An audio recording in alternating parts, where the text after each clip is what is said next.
On the Volga River in the year 922, a Viking chief dies, and an envoy from Baghdad is close enough to watch everything. His name is Ahmad ibn Fadlan. He did not come looking for Vikings. He came from Baghdad, the greatest city of the 10th century world. In 921, the Caliph al-Muqtadir received a letter from a distant king on the Volga, asking for builders, teachers, and money. Ibn Fadlan was chosen as the envoy and given a route longer than most men in Baghdad would ever travel. He left on the 21st of June, 921. Ahead of him, 4,000 kilometers, 2 winters, and a world he had no name for. Through Persia, across the Aral Desert, then north into country the Arab world had never mapped. The further he rode, the colder it got. He wrapped himself in layer after layer of northern fur. After nearly a year on the road, the embassy reached the Volga Bulgars, and with them their most dangerous trading partners. And here, on this river, he meets them for the first time, the Rus. He writes that he has never seen more perfect physical specimens. Tall as date palms, fair-haired, ruddy, tattooed from fingertip to neck.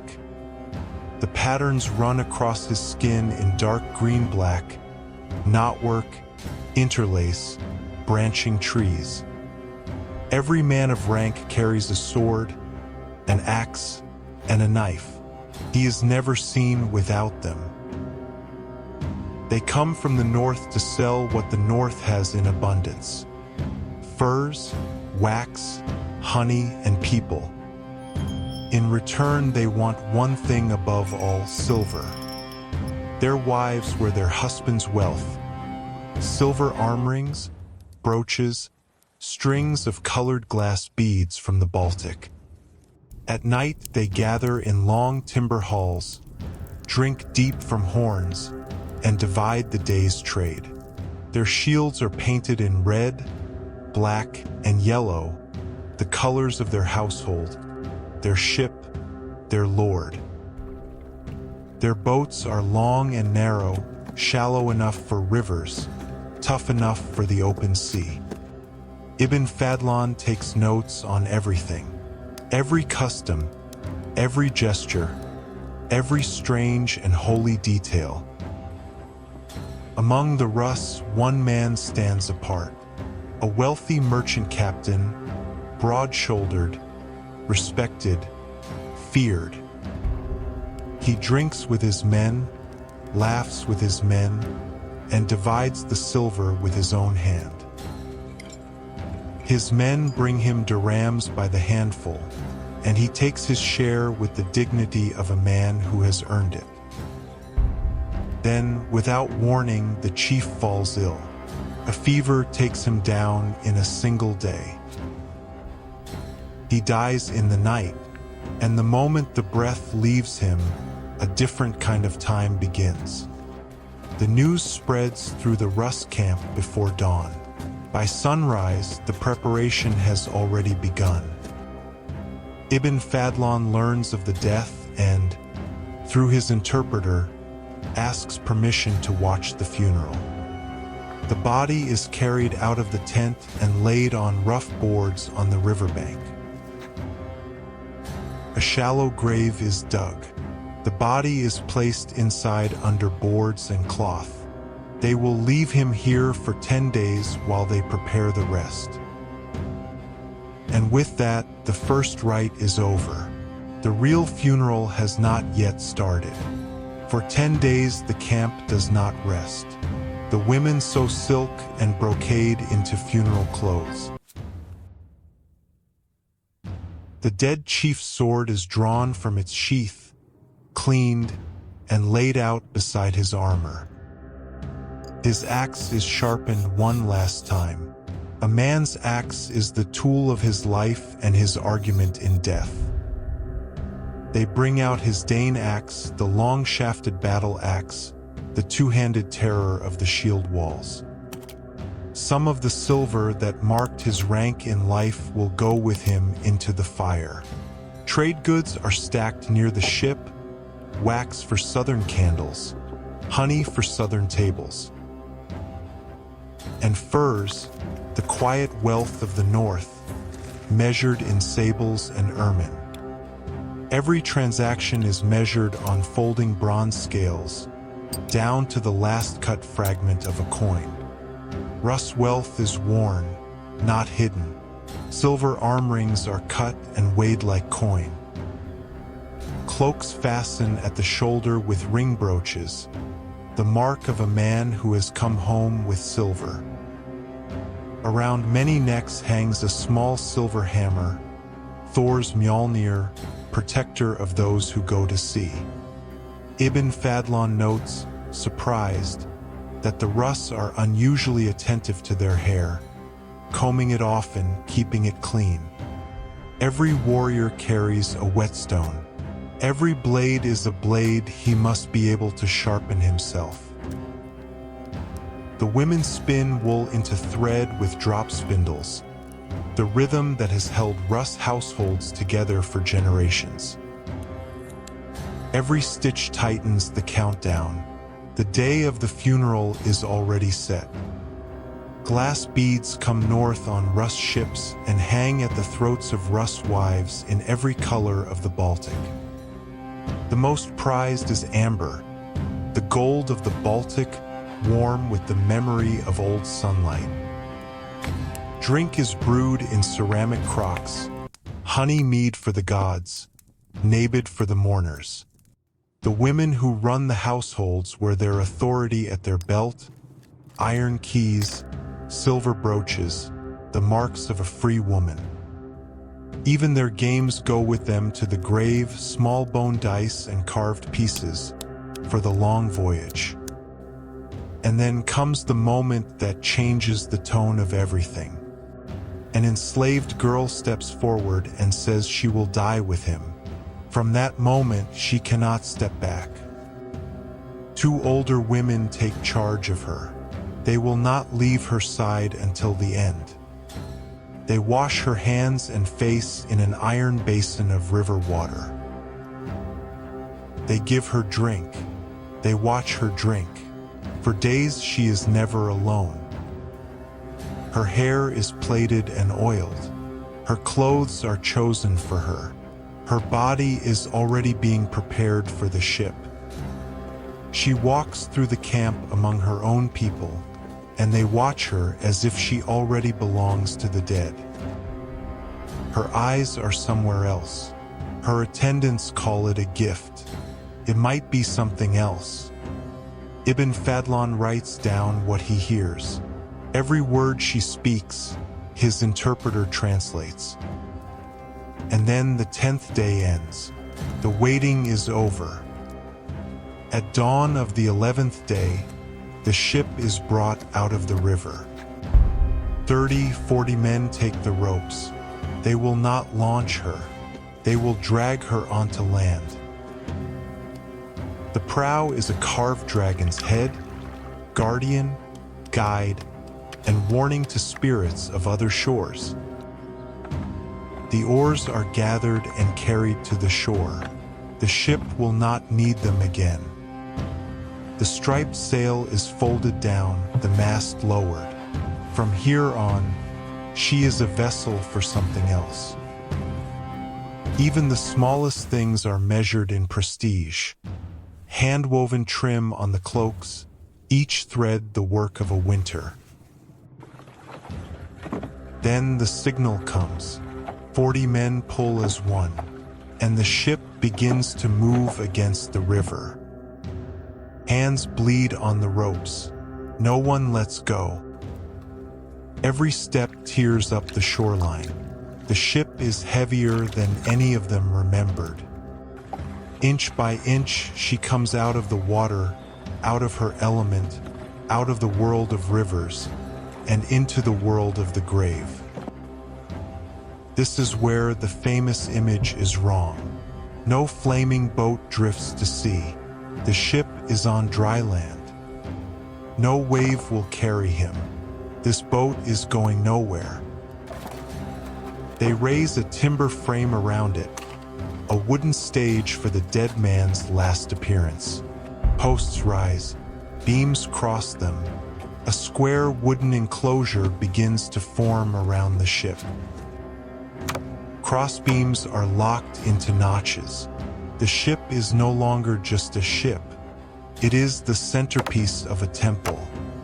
Every notch, every joint cut by hand, by men who built longships for a living. When it is finished, the ship stands in the middle of a wooden room with no roof, open to the sky, closed to the world. A carved wooden couch is brought forward and lifted onto the ship. They drape it with deep red Byzantine brocade, gold thread, and imported silk, the wealth of a man who traded with the world. Cushions are stacked, furs are laid. A place is made for a man who is no longer there. Then they open the temporary grave and lift the chief out of the ground. 10 days of cold earth have preserved him, more or less. They will dress him as if he is alive. He is dressed in silk trousers, a tunic of Byzantine weave, a caftan of gold-threaded brocade, and a cap of sable fur. They seat him on the couch as if he is about to receive guests. In their belief, he is.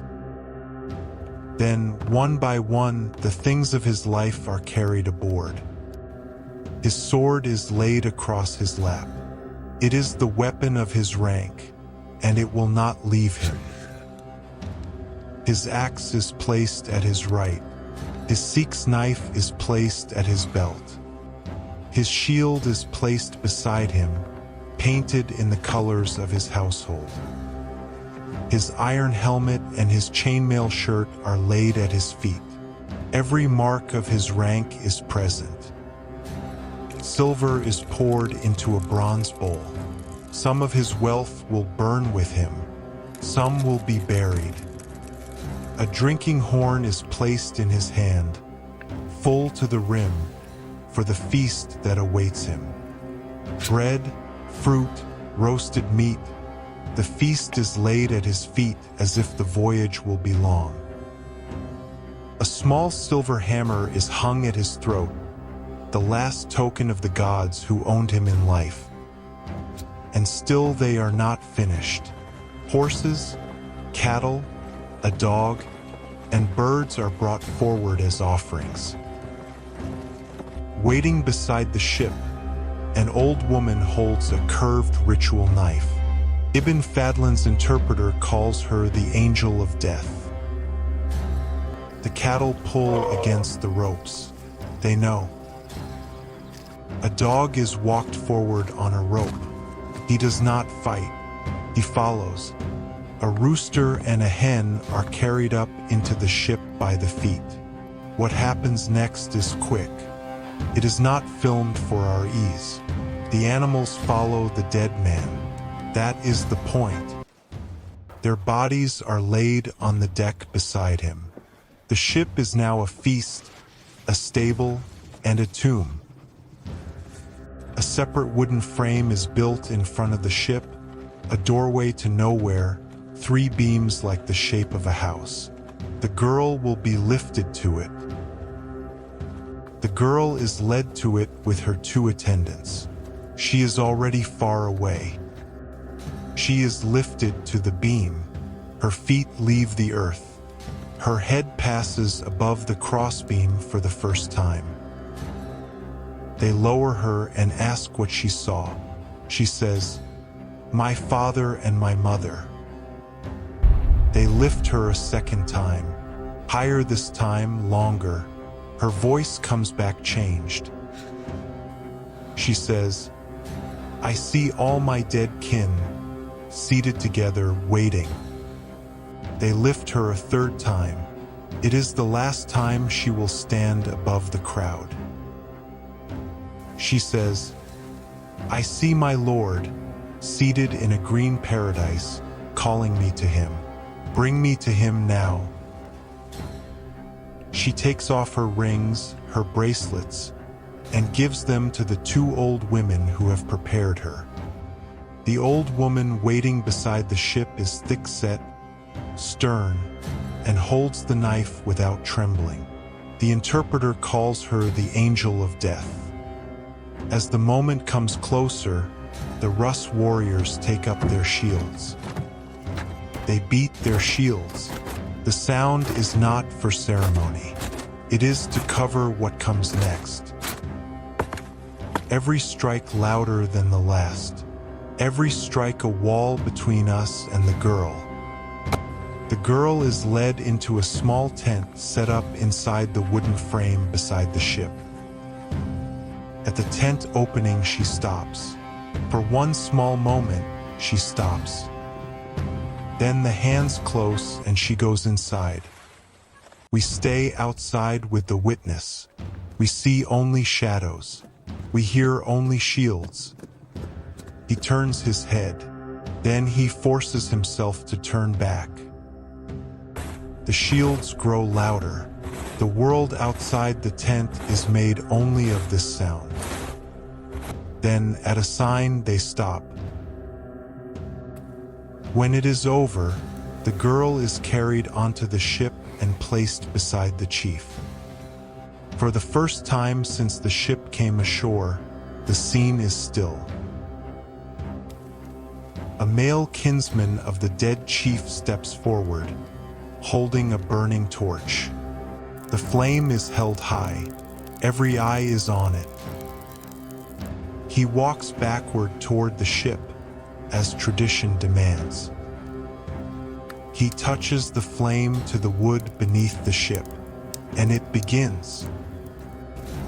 Then the others come forward, each with their own torch, and add their fire to his. The fire climbs the hull, finds the cloth, the silk, the dry oak, the fur. And then the wind rises at exactly the wrong moment, or, to them, exactly the right one. A Rus man standing near Ibn Fadlan explains, through the interpreter, why they burn their dead. "You Arabs," he says, "bury your dead in the ground, and the worms eat them. We burn them in an instant. The wind carries them up to paradise." In less than an hour, the ship, the bodies, the offerings, the fabrics, and the silver are all swallowed by flame. The mast falls, the frame falls, the shape of the ship begins to disappear. And the wind carries everything upward: wood, cloth, silver, ash. When the fire dies down, there is nothing but ash, embers, and the shape of what the ship used to be. They do not walk away. They gather the ashes. They raise a mound of earth and ash over the place where the ship stood. Then they carve a tall wooden post with the name of the dead chief and the name of the king he served. And the post is driven into the earth beside the mound. Ibn Fadlan stays after the others have gone. Alone, he writes down everything he has seen. And somewhere inside his report, among the routes, the customs, the weights of silver, this funeral finds its place. This is not every Viking funeral. It is something rarer, one elite Rus funeral described by a man who stood there and saw it. Most Viking-age burials were simpler, inhumation or cremation in pits, without ships, without slaves. What makes this account rare is that it was written down by an outsider who was there. And that is why this story still feels unreal, because the wildest Viking funeral ever recorded was written down by an outsider from Baghdad.